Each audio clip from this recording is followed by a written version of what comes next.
We have sap that is starting to change color. We're going to bring that inside and cook it down where I can keep a closer eye on it. But first we're going to do our first filter. So I've got a funnel that I have over this nifty little holder. Put a couple layers of what I use for cheesecloth. This isn't actually cheesecloth. They're dish towels, linen dish towels, I believe. And I'm going to pour the sap through here and then heat this up in the house and finish it off inside. This is what we're looking for. Notice the bubbles? If you're using something small, something short, it is not going to do very well in it. It may bubble over, so you just want to be careful.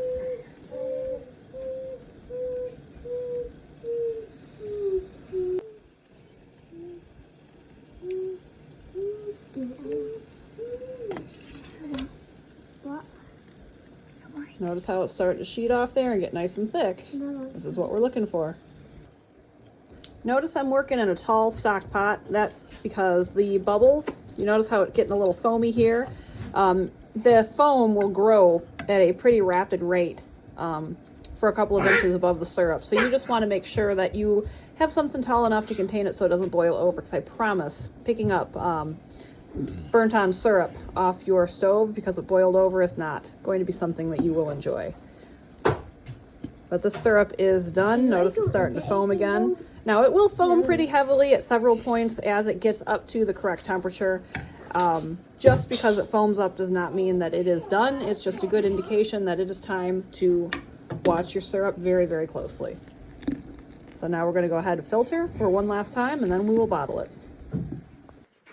So this is my redneck filtering setup. It's just between two cupboard doors. I have an Orlon filter and some cheesecloth in here. Normally I would have some pre-filters, but I don't currently have any, and I've got syrup ready to filter. So we're going to go ahead and pour it through here, let it filter through. Then I'm going to heat the syrup to about 190 before I bottle. So here we go. I've got it poured in here and it is filtering through nicely. Now this is not the first time I have filtered it. If it was, I would probably put a couple layers of cheesecloth or several pre-filters, and then as one gets clogged, you pour the rest into the one underneath it and continue on. That way it doesn't take forever to work through the filtering process. Otherwise the filters get clogged and it takes forever. One thing I usually do is I put some binder clips here on the edge to hold up my inner filters, but I don't know where they're at. I'm gonna have to go searching through my drawers and find them, but for now I had one of my sons hold it up and kept everything up where it needed to be for now. So it'll filter through, and like I said, we're going to reheat it up to 190 before I place it in bottles or jars, and I'll put the lids and rings on, flip them upside down, and that'll be that. They'll seal, and we'll have syrup ready for the shelf for the year. See, when it's hung from the door handles between the cupboard doors, it just drips right into my nice clean pot down below. All right, so now we are going to ladle our hot syrup into jars. The syrup is at about 190, and you're safe to bottle between 180 and 190. You don't want to go above 190 though, otherwise you're going to start getting maple sugar in the bottom and your syrup will not be nice and clear.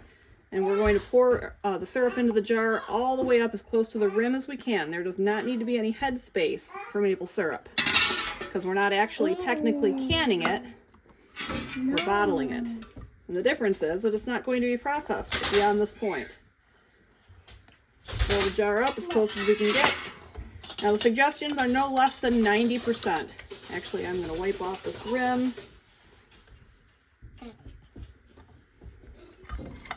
Put a brand new lid and a ring on.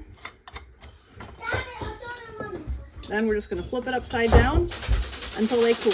And when we turn them back over, everything will seal and they'll be good to store on the shelf. Continue to monitor the temperature of your syrup because it will drop, especially as you're pouring it into the jars. But you'll want to reheat as often as necessary to keep your target temperature between 180 to 190, but I actually prefer to keep it a little over 180 just to be sure that it stays above 180 because the temperature will, of course, continue to drop the more you have it sit out off the heat.